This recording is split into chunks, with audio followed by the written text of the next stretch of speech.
Kita mau mendengar firman Tuhan yang berjudul Jadikan Hidupmu Rumah Doa. Yes. Haleluya, ya. Jadi Bapak Ibu Saudara sekalian, saya membagikan firman tuntunan Tuhan bagi kita hari ini supaya kita memahami diri kita sebagai rumah doa, ya. Matius 21 ayat 12 sampai 13. Matius 21 ayat 12 sampai 13. Yang di rumah salam. Salam yang bergabung dari rumah, mungkin siapa ada di sana? Mungkin ada Penli, mungkin ada Pak Agus, ya. Siapa lagi ada di sana yang mengikuti live streaming? Ya, yang lain juga. Ya, baik, kita baca firman Tuhan 1, 2, 3. Lalu Yesus masuk ke bait Allah dan mengusir semua orang yang berjual beli di halaman bait Allah. Ia membalikan meja-meja penukar uang dan bangku-bangku pedagang merpati. Ayat 13. 1, 2, 3. Dan berkata kepada mereka, ada tertulis, rumahku akan disebut rumah doa, tetapi kamu menjadikannya sarang penyamun. Amin untuk firman Tuhan.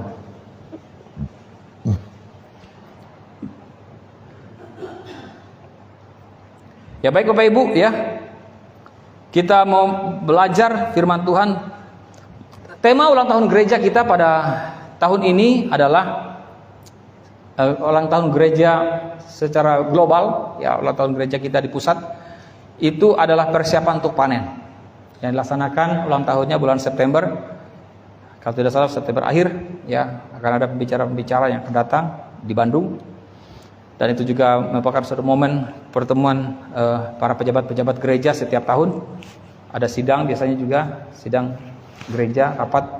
Nah, salah satu persiapan panen kita adalah doa. Oke, Bapak Ibu. Tidak suatu kebetulan kalau Tuhan tuntun kita dalam beberapa minggu ini, bahkan habis 1 bulan ini, ya, kita belajar tentang doa. Doa bahasa roh, ya. Kemudian kita ada dalam gerakan doa bulan puasa, yang dimana kita sudah selesaikan tanggal 17 Juli yang lalu, dan kita akan lanjut lagi tanggal 31 Juli ini, yang kita akan akhiri juga di tanggal 17 Agustus nantinya. Kita berdoa buat kota kita, buat bangsa kita, buat keluarga kita, buat gereja kita. Katakan amin. Nah, salah satu persiapan panen adalah kita doa. Mengingat bahwa tubuh kita ini adalah bait Allah. Artinya ketika tubuh kita ini adalah bait Allah, maka tubuh kita ini juga adalah sebagai rumah doa. Amin. Di dalam 1 Korintus 6 ayat 19 mengatakan, 1 Korintus 6 ayat 19, sana dikatakan, atau tidak tahukah kamu bahwa tubuhmu adalah bait Roh Kudus? Bait Roh Kudus berarti adalah bait Allah yang diam di dalam kamu, Roh Kudus yang kamu peroleh dari Allah, dan bahwa kamu bukan milik kamu sendiri. Jadi ketika saudara menjadi bait Roh Kudus, bait Tuhan, tempat rumah Tuhan, rumah kediaman Tuhan, berarti firman Tuhan mengatakan tubuhmu bukan menjadi milikmu sendiri. Tubuhmu adalah milik Tuhan. Kenapa tubuhmu milik Tuhan? Karena Tuhan tinggal di dalam tubuh saudara dan saya. Saudara bayangkan, ya, Allah yang begitu luar biasa, yang begitu besar, begitu dahsyat, begitu hebat menciptakan alam semesta, tinggal dalam tubuh saudara dan saya. Dan menjadikan tubuh saudara, menjadikan tubuh kita sebagai rumah tempat tinggalnya, menjadi baitnya, tempat kediamannya. Ya. Nah, jadi Bapak Ibu Saudara sekalian, hari ini saya mau mengajak saudara untuk memahami bahwa hidupmu, tubuhmu adalah rumah Tuhan. Hidupmu, tubuhmu adalah rumah doa. Hal yang paling utama yang kita pelajari kalau kita berbicara tentang Tuhan adalah doa. Ya. Coba kalau kita belajar firman Tuhan, pasti kita akan belajar, pasti intinya adalah berdoa. Kita selalu diajarkan untuk berdoa, disuruh untuk berdoa, dituntun untuk berdoa, dan semuanya berdoa. Memuji Tuhan, menyembah Tuhan, memakai mulut kita untuk berdoa, memakai mulut kita untuk memuji Tuhan, memakai mulut kita untuk menyembah Tuhan. Itu. Kenapa kita bisa lakukan seperti itu? Kenapa harus seperti itu? Karena memang karena tubuh kita adalah rumah kediaman Tuhan. Rumah doa, tempat Tuhan tinggal, tempat Tuhan berdiam. Dia berkenan atas kehidupanmu. Karena apa? Karena dia sudah menebus kita, menyucikan kita dari segala dosa dan kesalahan kita. Katakan amin. Nah, namun dari peristiwa di Matius pasal 21 ayat 12-13 ini adalah suatu gambaran bahwa banyak orang Kristen tidak menjadikan tubuhnya sebagai rumah doa, tidak menjadikan tubuhnya sebagai yang seharusnya Tuhan inginkan sebagai bait Allah atau bait Roh Kudus. Tetapi mereka menjadikan tubuh mereka seperti sarang penyamun. Itu yang dikatakan. Ya, ini gambaran, ya, gambaran sesuatu yang terjadi dalam kehidupan orang Kristen. Perhatikan di situ di ayat 12, lalu Yesus masuk ke bait Allah, lalu ia dan mengusir semua orang yang berjualan di halaman bait Allah. Nah, jadi seperti bait Allah ada halaman, ada ruang kudus, ada ruang maha kudus. Ya, ada ruang kudus, ada halaman, ada ruang kudus, ada ruang maha kudus. Nah, demikian juga dalam diri kita ini ada tubuh, ada jiwa, ada roh.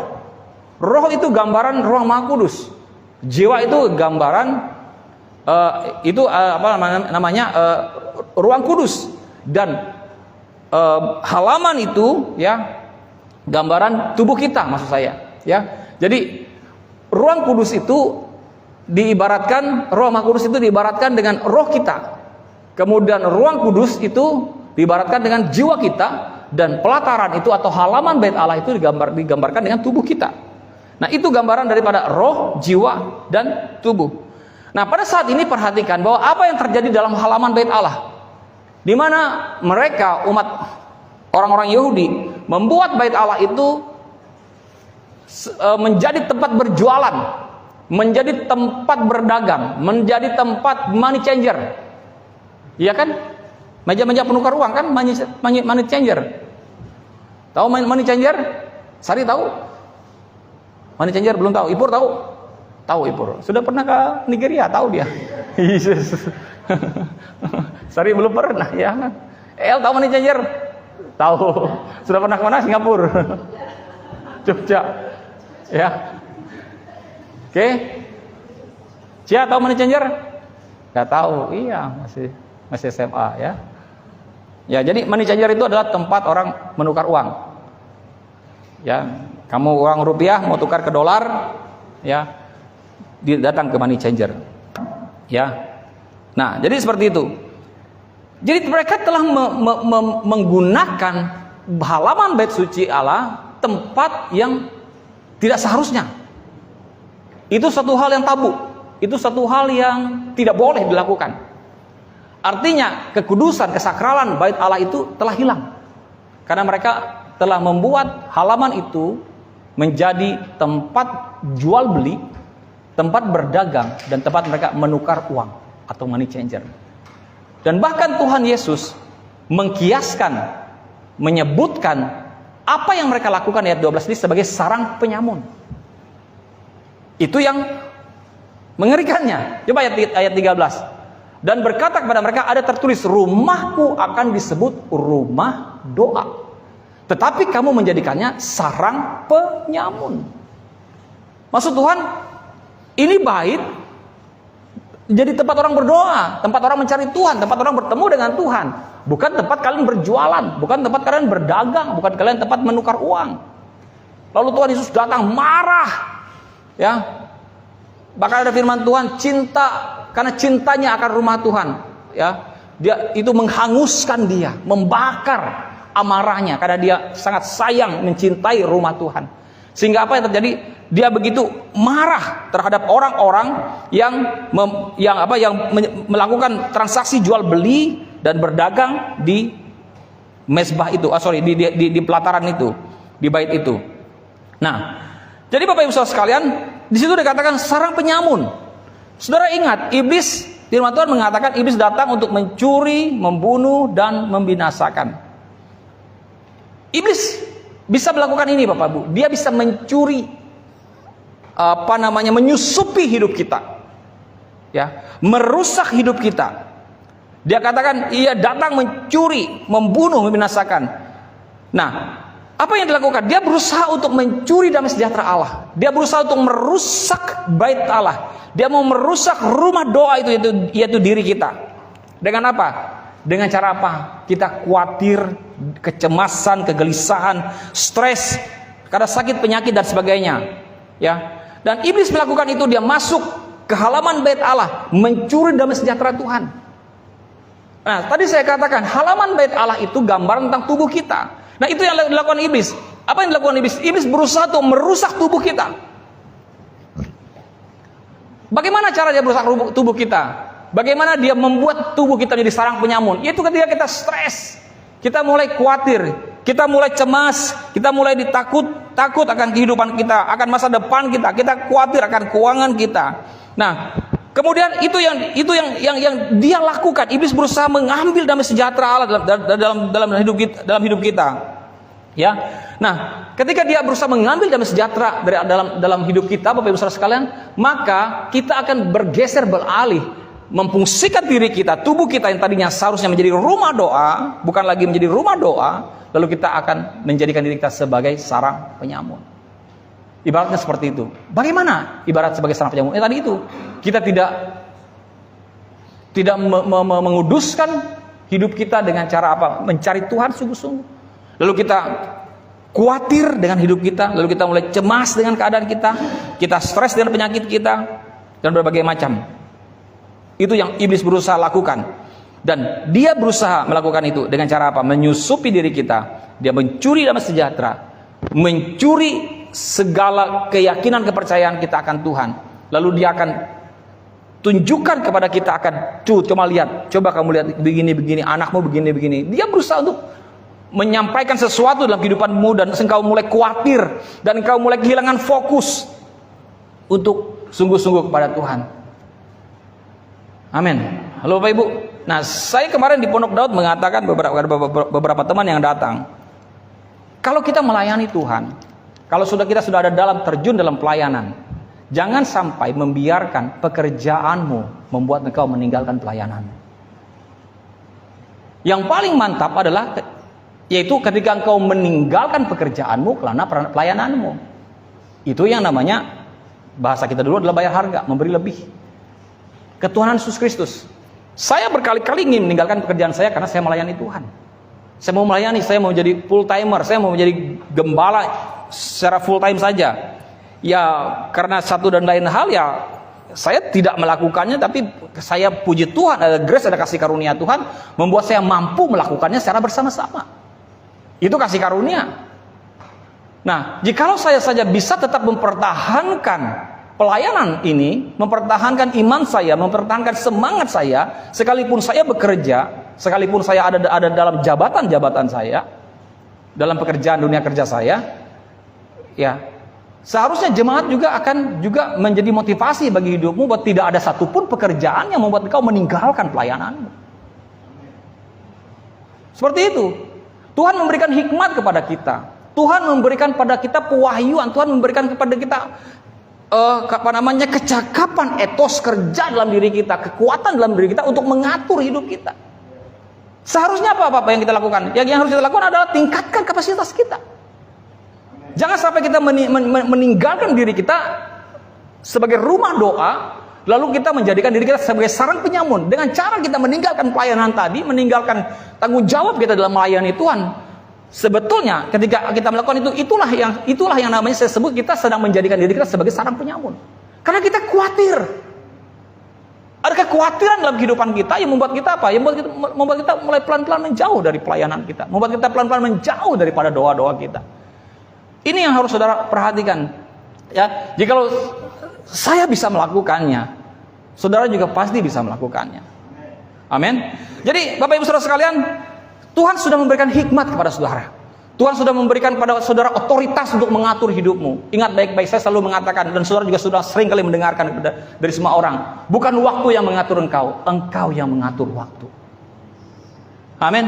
Kita yang mengatur waktu ini, bukan waktu yang mendikte hidup kita, tetapi kita yang mendikte waktu itu. Kita akan mengatur waktunya, dari jam sekian saya akan melakukan ini, dari jam sekian saya akan mengerjakan ini, dari jam sekian saya akan berdoa, dari jam sekian saya akan mencari Tuhan, dari jam sekian saya akan beribadah, dari jam sekian saya akan melakukan, semua kita atur semuanya. Amin. Kita yang menentukannya, kita yang memutuskannya. Dan percayalah Bapak Ibu Saudara sekalian, ketika engkau melakukan itu, Bapak Ibu Saudara sekalian, ya, Tuhan akan bekerja menyatakan kuasanya, mujizatnya, perkara-perkara hebat lagi dalam kehidupan saudara. Ini bukan iming-iming, ini bukan janji. Bukan iming-iming bagus saya, tetapi ini janji Tuhan. Ingat, saya selalu mengatakan, di dalam kita melakukan janji Tuhan, dalam kita melakukan firman Tuhan maksud saya, maka janji Tuhan digenapi. Karena dalam firman itu ada berkat, Di dalam kita melakukan firman Tuhan, Bapak Ibu Saudara sekalian, ada berkat di dalam melakukan firman Tuhan. Tapi jikalau engkau tidak melakukan firman Tuhan, tidak ada kutuk di dalamnya. Tetapi engkau tidak menerima berkat. Engkau akan menjadi seperti itu saja, biasa saja. Karena apa? Kenapa saya bilang tidak ada kutuk? Karena Yesus Kristus sudah menebus kita dari kutuk dosa dan kutuk maut. Tidak ada kutuk. Tetapi ketika kita melakukan firman Tuhan, maka apa yang kita alami? Kita akan mengalami berkat-berkat Tuhan. Karena ada janji di dalam setiap firman yang kita lakukan. Kesetiaan, ketaatan kita menghasilkan berkat-berkat Tuhan dalam kehidupan kita. Bukan kita melakukannya bukan atas dasar iming-iming. Oh, diiming-imingi nanti kamu kata pendeta kamu akan diberkati Tuhan, bla bla. Iya, saya akan sampaikan bahwa kamu akan diberkati Tuhan karena memang itu janji Tuhan. Dan itu akan terjadi bukan karena iming-iming saya, tapi karena itu adalah kegenapan janji yang Tuhan memang sudah sediakan dalam firman-Nya. Firman Tuhan mengatakan, carilah dulu kerajaan Allah dan kebenarannya, maka semua itu akan ditambahkan kepadamu. Itu kan janji Tuhan. Carilah dulu kerajaan Allah dan kebenarannya, itu Tuhan suruh dari dulu, dari sejak awal saya lahir baru, itu firman yang paling dahsyat yang saya dapatkan. Dan mungkin salah satu itu juga firman Tuhan yang membuat saya berapi-api, bersemangat dalam Tuhan, untuk mencari Tuhan. Bahkan saya tidak peduli akan kuliah saya, sampai semester 5. Tapi itu juga salah yang dicontoh.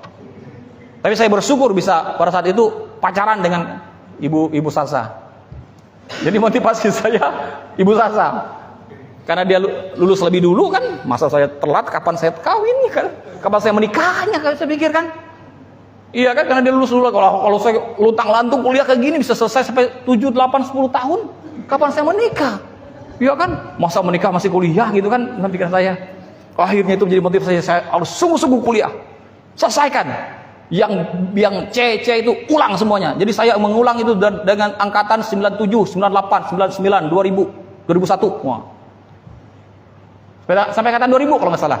Saya mengulang itu. Ya kan? Kan saya angkatan 96. Saya ngulang dengan teman-teman angkatan 97.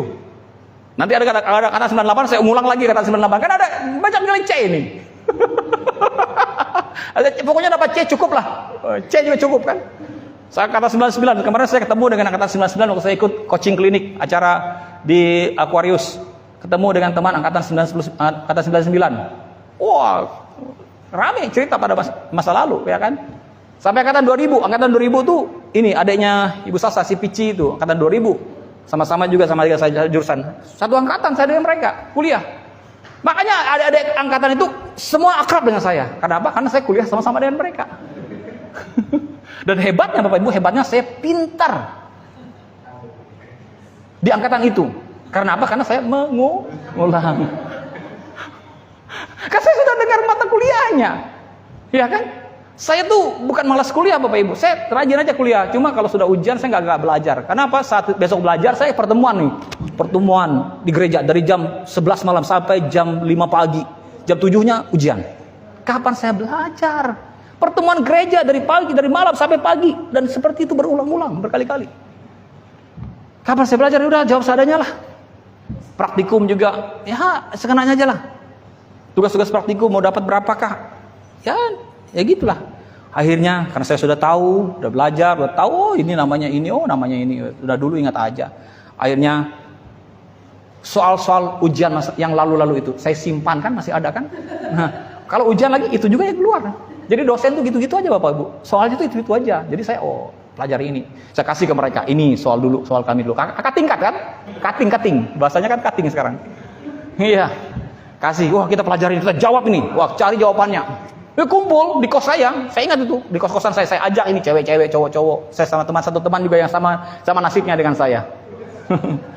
Ngulang juga. Ya memang teman seruntung serantang dan sama seruntung serantangnya juga. CC juga. Sama satu gereja juga. Sama-sama satu gereja. Sama-sama pemimpin dalam gereja, pemimpin sel. Kelakuannya sama dengan saya dan ngulang sama-sama. Kerja kelompok sama-sama. Dan soal-soal kami kita jawab sama-sama sama adik kelas. Dan nilainya A, B. Maka luar biasa. Lulus terbaik 3. Haleluya. Ya. Nah, jadi Bapak Ibu Saudara sekalian, saya dari dulu memang mengalami Tuhan, mengalami kasih Tuhan, mengalami api semangat dengan Tuhan, dan bahkan saking saya bersemangatnya seperti itu, saya tidak peduli dengan kuliah saya. Tetapi itu bukan satu contoh yang salah, contoh yang benar. Saya pun berubah, bertobat dari cara hidup seperti itu.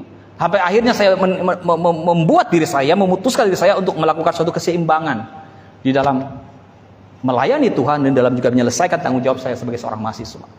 Dan puji Tuhan selesai. Amin. Karena ada banyak yang tidak selesai. Ada teman-teman yang banyak yang tidak selesai. Oh, puji Tuhan, saya menjadi bagian yang selesai. Ya, jadi Bapak Ibu Saudara sekalian, ini yang harus saudara pahami. Jadi, ketika Tuhan memberikan kepada kita tubuh sebagai rumah Tuhan, ya, sebagai rumah doa, ya, saudara perhatikan itu, bahwa jangan sampai tubuhmu atau dirimu bergeser dari rumah doa menjadi sarang penyamun. Seperti yang tadi saya katakan, kita mulai kehilangan semangat kita sudah mulai kehilangan semangat kita seperti dulu dalam mencari Tuhan. Kita mulai stres, kita mulai khawatir dengan hidup kita, dengan masa depan anak-anak kita, dengan berbagai macam hal. Saya sudah saksikan kepada saudara, saya mengkhawatirkan sedikit tentang masa depan anak saya, kuliah mereka bagaimana. Itu menjadi contoh bagi saudara. Jadi saudara jangan khawatir. Amin. Kalau katanya Angel mau masuk jadi kedokteran 3 tahun ke depan, mungkin orang tuanya hari ini bingung bagaimana bayar UKT-nya 25 juta setiap semester. Kan UKT kalau ambil di UPR kan 25 juta tuh, saya dengar-dengar. Bayar setiap 6 bulan kamu siapkan uang 25 juta. Nah, pusing memikirkannya. Ya, nggak usah pusing memikirkannya. Ya, tetap setia dengan Tuhan. Tuhan akan cari cara dengan caranya Tuhan untuk menyediakan seperti itu. Kalau enggak, cara Tuhan adalah dia nggak usah di kedokteran aja, yang lain aja. Cara ya apa, anak-anak punya cita-cita kan, tapi Tuhan juga tahu apa yang terbaik buat anak-anak kita. Iya kan? Saya dulu juga doa semangat IPDN, STPDN, rapat sampai saya nggak mau menerima. Saya nggak pernah ikut UMPTN, Bapak Ibu. Saya ini adalah orang yang tidak mengikuti UMPTN. Kenapa? Karena yakin dan percaya STPDN lolos. Yakin itu 100%. Nggak mau daftar, UPR nggak daftar, apa-apa nggak daftar. Yakin. Sekalinya jong. Sudah bulan Agustus, sudah tutup semuanya, nggak ada lagi yang fakultas. Pengumumannya Agustus ya, pengumuman Agustus ya, STPDN. Sekarang masih nggak? Agustus apa? Sekarang udah Juli. Pengumuman kelulusannya. Kami dulu Agustus akhir. Sehingga saya bulan September awal itu pergi ke Jogja. Ikut gelombang kapal, bukan lagi gelombang ketiga. Kan ada gelombang 1 kan? Masuk universitas itu kan ada gelombang 1, gelombang 2, gelombang 3 kan? Sampai gelombang 3 terakhirnya. Saya ikut gelombang kapal. Itu yang saya lakukan. Lalu Bapak Ibu, nah jadi seperti itu. Tuhan punya cara dengan semuanya. Walaupun saya tidak dapat seperti apa yang saya inginkan, tapi Tuhan sediakan yang lebih baik. Jadi nggak usah frustasi, nggak usah stres, nggak usah pusing. Lakukan aja yang memang harus saudara lakukan. Tetap setia untuk mencari Tuhan. Pertahankan hidupmu, kewajibanmu dalam pelayananmu untuk tetap mencari Tuhan. Katakan amin. Jadi Bapak Ibu saudara sekalian, ya, halaman bait Allah adalah tubuh kita. Dan firman Tuhan di situ katakan Yesus Kristus menjungkir balikan meja-meja penukar uang. Ya. Dia di ayat 12. Dia membalikkan meja-meja penukar uang dan bangku-bangku pedagang merpati. Dia jungkir balikan semuanya itu. Ini bicara tentang kekhawatiran hidup, tentang kesombongan orang juga, tentang cinta akan uang yang membuat kita tidak lagi menjadi rumah doa. Ayat 14-nya dikatakan, rumah doa itu telah disucikan, dipulihkan. Maka datanglah orang-orang buta dan orang-orang timpang kepadanya daripada Yesus dalam bait Allah itu dan mereka disembuhkannya. Saudara perhatikan, ketika itu bait Allah dikuduskan, disucikan, itu semuanya dijungkir balikan, ditunggang langgangan, dijungkir balikan semua penukar-penukar uang, meja-meja penukar uang itu dan pedagang-pedagang merpati itu semuanya diusir semuanya. Artinya apa? Yesus sedang menguduskan, ya, menyucikan bait Allah itu. Yang dimulai dari halaman bait Allah. Dan setelah itu dia sucikan. Di ayat 14 dikatakan ada kesembuhan yang terjadi di sana. Amin. Perhatikan, maka datanglah orang-orang buta, orang-orang timpang kepadanya dalam bait Allah itu dan mereka disembuhkannya. Sebelumnya tidak ada terjadi kesembuhan di sana. Karena apa? Karena itu sudah menjadi rusak. Tempat kekudusan, tempat Allah tinggal, tempat Allah berdiam menjadi sarang penyamun. Demikian juga hidup kita. Ketika hidup kita tidak kita jadikan sebagai rumah doa, kita jadikan sebagai sarang penyamun penuh dengan kegelisahan, kekhawatiran akan kehidupan ini, maka kita akan miskin dalam melihat mujizat Tuhan. Kita akan susah melihat kesembuhan. Kita akan susah mengalami breakthrough, mujizat-mujizat Tuhan dalam kehidupan kita. Kenapa? Karena diri kita menjadi sarang penyamun. Amin, Bapak Ibu Saudara sekalian. Pertanyaan saya, apakah engkau mau menjadi rumah doa hari ini? Amin. Nah, makanya kita akan, karena saudara mau menjadi rumah doa hari ini, Bapak Ibu Saudara sekalian, kita akan mengadakan kegerakan doa puasa di tanggal 31 nanti. Ya, mari Bapak Ibu responi ini. Dan kita mengizinkan Tuhan menyucikan rumah doa kita, diri kita, melalui doa puasa kita. Kita memakai mulut kita untuk berkata-kata. Nanti kita akan lihat ayatnya tentang mulut, di mana mulut kita ini sebagai pintu dari rumah doa itu. Ya. Nah, jadi Bapak Ibu mari responi nanti tanggal 31 Juli sampai 17 Agustus. Kita mulai puasa dari jam 4 sore sampai jam 8 pagi. Kalau kau mundur dari jam 5, saudara makan lagi jam 9 pagi. Kalau kau mulai puasamu jam 6 sore, kau makan jam 10 dan selanjutnya. Pokoknya 16 jam. Bapak Ibu, menyesuaikan dengan waktumu. Yang penting kau berpuasa selama 16 jam. Amin. Nah, mari kita melihat Bapak Ibu Saudara sekalian di dalam 2 Tawarik 28 ayat 24. Kita melihat 2 Tawarik pasal 28 ayat 24, di mana cerita selanjutnya nanti Bapak Ibu Saudara sekalian, Hizkia memulihkan rumah doa. Nah, di sebelumnya ini dalam 28 ayat 24 ini, Ahaz itu adalah ayahnya Hizkia, papahnya Hizkia. Ahaz mengumpulkan perkakas-perkakas rumah Allah dan menghancurkannya. Ia menutup pintu rumah Tuhan, lalu membuat mesbah-mesbah bagi dirinya di segenap penjuru Yerusalem. Dalam terjemahan EPYH-nya ada pun tadi pun. Nah, mari kita lihat. Raja Ahaz ini Bapak Ibu adalah orang yang melakukan hal yang jahat di mata Tuhan. Bahkan apa yang dilakukan? Perhatikan. Ahaz mengambil semua perkakas emas dan perak dari bait Allah. Perhatikan, dia menghancurkannya menjadi berkeping-keping. Dia rusak perkakas rumah Tuhan.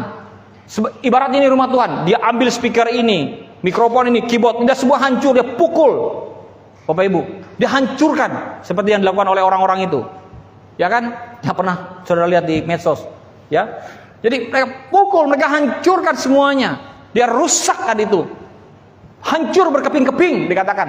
Lalu apa lagi yang dilakukan? Setelah dia menghancurkan semua itu, dia menutup pintu bait Allah agar tidak seorang pun dapat beribadah lagi di situ. Kemudian ia membuat mesbah-mesbah untuk menyembah berhala di setiap sudut kota Yerusalem. Jadi dia telah hidupnya tidak lagi menjadi rumah doa. Ahaz telah memutuskan memilih untuk menjadikan dirinya sebagai sarang penyamun. Dia merusak rumah doa. Dia menghancurkan perkakas rumah doa. Dia merusak bait Allah. Dia menghancurkan perkakas bait Allah. Lalu dia tutup bait Allah. Jadi di zaman Ahaz dulu, ya Bapak Ibu, ada peristiwa di mana ya bait suci pernah ditutup. Dipolis lain oleh Raja Ahaz, ditutup, tidak ada lagi orang boleh menyembah, tidak ada lagi oleh orang boleh datang, dan dia membuat mesbah sendiri untuk menyembah berhala sesuai dengan keinginannya. Yang tadinya orang yang tadinya menyembah Tuhan, yang kemudian membuat diri mereka sebagai sarang penyamun, apa yang mereka lakukan? Mereka membuat berhala sendiri, mereka membuat Tuhan mereka sendiri, Bapak Ibu, ya, dan mereka tidak peduli lagi dengan Tuhan. Nah, kemudian setelah itu Ahaz mati. Anaknya Hizkia menjadikan rumah Tuhan menjadi rumah doa. Di pasal 29 ayat 3. Jadi anaknya Hizkia adalah orang yang melakukan apa yang benar di mata Tuhan. Di ayat 3, 29 ayat 3. Pada tahun pertamanya pemerintahannya, dalam bulan yang pertama, ia membuka pintu-pintu rumah Tuhan dan memperbaikinya. Siapa itu ia? Hizkia. Hizkia, Bapak Ibu Saudara sekalian, membuka pintu rumah Tuhan. Perhatikan, ia membuka pintu-pintu rumah Tuhan dan memperbaikinya. Apa yang diperbaikinya? Yang tadi yang dirusak tadi oleh Ahaz, oleh papahnya. Dia perbaiki semua perabotan, dia perbaiki semua perkakas. Kalau itu pecah dia perbaiki, dia ganti yang baru, ya. Dan kemudian pintu-pintu tadi dia buka kembali. Dia repair semuanya, dia perbaiki semuanya. Ini gambaran apa Bapak Ibu sekalian? Gambaran tentang hidup kita, ya. Ketika ada yang merusaknya, kemudian ada juga yang memperbaikinya. Nah, apa yang firman Tuhan katakan tentang pintu bait Allah di dalam Mazmur 141 ayat yang ketiga? 141 ayat 3. Yuk, kita baca sama-sama. 1 2 3. Awasilah mulutku, ya Tuhan, berjagalah pada pintu bibirku. Ya. Jadi ayat Mazmur 1 ayat 3 ini mengatakan, awasilah mulutku, ya Tuhan, berjagalah pada pintu bibirku. Jadi pintu itu berbicara tentang bibir. Ketika dia merusak pintu bait Allah, berbicara tentang juga orang yang merusak hidupnya melalui bibirnya. Ketika Hizkia membuka kembali pintu bait Allah, kemudian dia memperbaikinya, berbicara tentang juga orang yang juga menjaga bibirnya sebagai pintu rumah Tuhan. Ingat, bibirmu lah, mulutmu lah pintu dari rumah doa itu. Makanya disebut dengan rumah doa. Dan bagaimana caranya kau berdoa? Dengan cara apa? Berkata-kata. Amin Bapak Ibu. Mulut kita dipakai untuk apa hari ini? Pertanyaannya. Mulut kita, bibir kita sebagai pintu rumah Tuhan. Ya. Jadi apa yang harus kita lakukan? Ketika Hizkia membuka pintu rumah Tuhan, kita juga harus membuka pintu bibir mulut kita.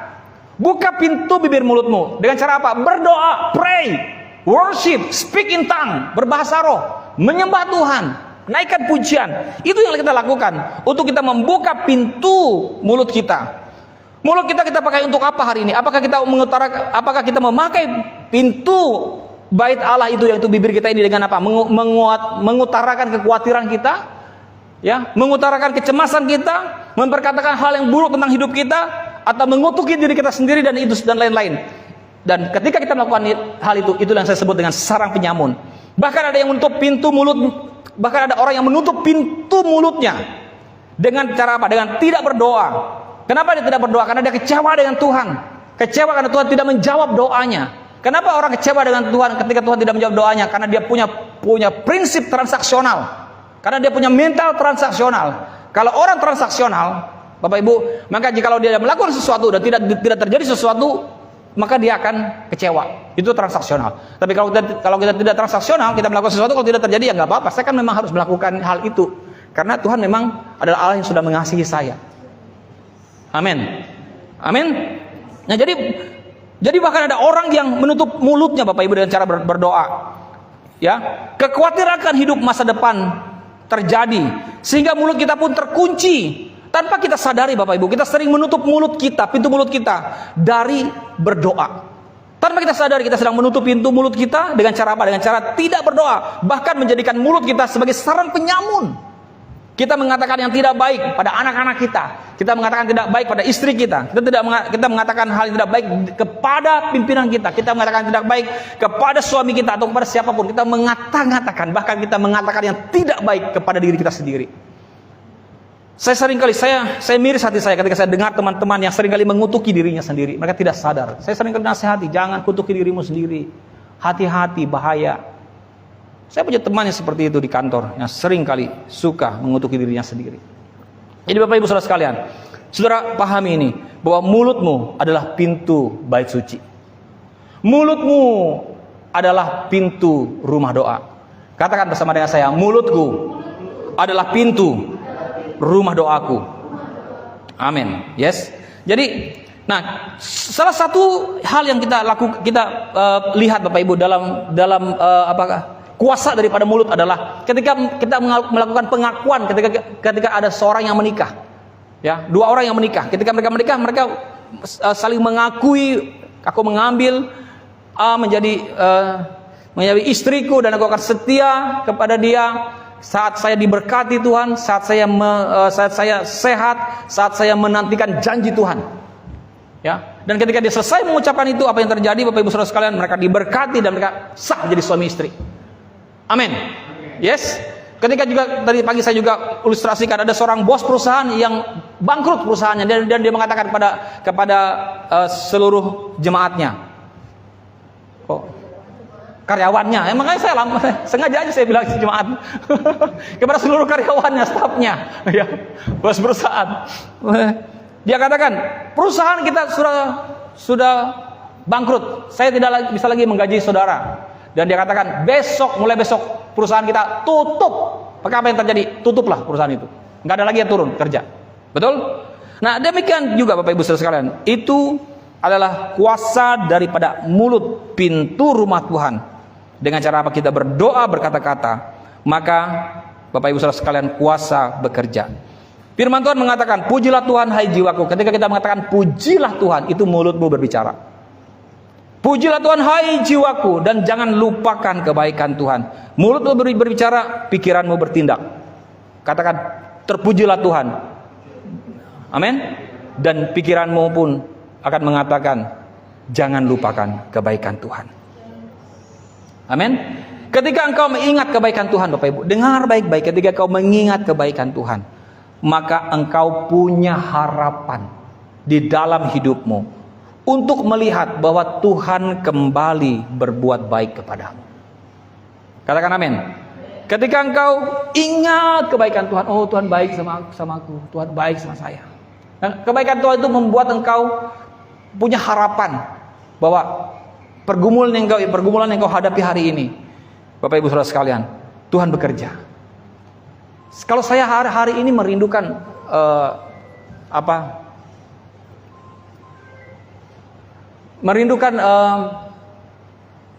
menduduki jabatan, saya mengingat kebaikan Tuhan, ya. Saya ingat kebaikan Tuhan, dan saya ingat ada harapan dalam diri saya. Oh Tuhan, Kau sudah pernah tolong saya, Kau pernah dudukan saya di jabatan itu, dan aku percaya Kau akan juga berikan kembali jabatan itu. Itu kan menguatkan kita, Bapak Ibu. Katakan amin. Nah, mari kita bersama-sama hari ini, Bapak Ibu, cek hidup kita. Apakah kita menjadi diri kita sebagai rumah doa atau sarang penyamun? Apakah kita khawatir akan hidup kita? Apakah kita khawatir akan keuangan kita sehingga kita kehilangan waktu untuk mencari Tuhan? Ada orang yang terlalu khawatir akan keuangannya, terlalu khawatir akan kehidupannya, membuat mereka kehilangan waktu lagi untuk mencari Tuhan. Kita tutup dengan ayat terakhir, 2 Tawarik 29 ayat 16. 2 Tawarik 29 ayat 16. Sudah? Sesudah itu masuklah para imam ke bagian dalam rumah Tuhan. Imam masuk. Ini masih cerita yang sama tentang 2 Tawarik. Cerita raja-raja. Lalu Tuhan sesudah itu masuklah para imam ke bagian dalam rumah Tuhan untuk mentahirkan bait itu. Semua yang najis yang didapati mereka di dalam bait Tuhan dibawa ke pelataran rumah Tuhan. Orang-orang Lewi menerimanya untuk diangkut keluar ke lembah Kidron. Jadi dibuang ke lembah Kidron, tempat pembinasaan di lembah Kidron. Dibuang di sana. Artinya apa? Ada pentahiran, ada penyucian di rumah Tuhan.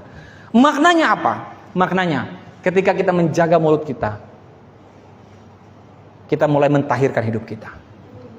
Ketika kita mulai berdoa, saudara tahu, saudara mungkin tidak tahu, saudara mungkin tidak menyadari, atau mungkin saudara sadar menyadarinya, bahwa sebetulnya ketika kita saling worship, menyembah, speak in tongue, berbahasa roh, doa, itu sebetulnya suatu perkara alam rohani itu terjadi dalam rohani, itu semakin menguduskan hidup kita, memperbaiki keadaan hidup kita.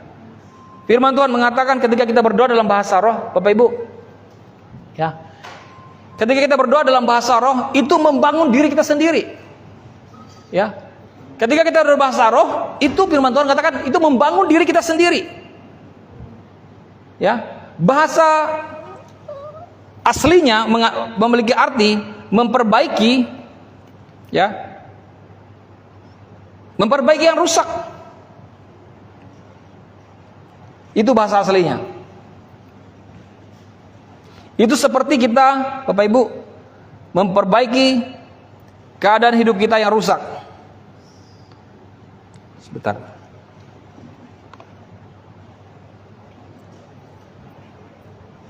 Itu seperti kita membangun sesuatu yang rusak. Dalam kata Yunaninya, itu berarti katanya adalah oikodomio. Membangun rumah, mendirikan bangunan, memulihkan dengan membangun kembali, dan atau juga memperbaiki yang rusak. Itu makna daripada berdoa dalam bahasa roh. Nah, jadi ketika kita berdoa dalam bahasa roh, dari ketika kita mulai berdoa dengan saya percaya, saya rasa Bapak Ibu, tidak hanya dengan bahasa roh.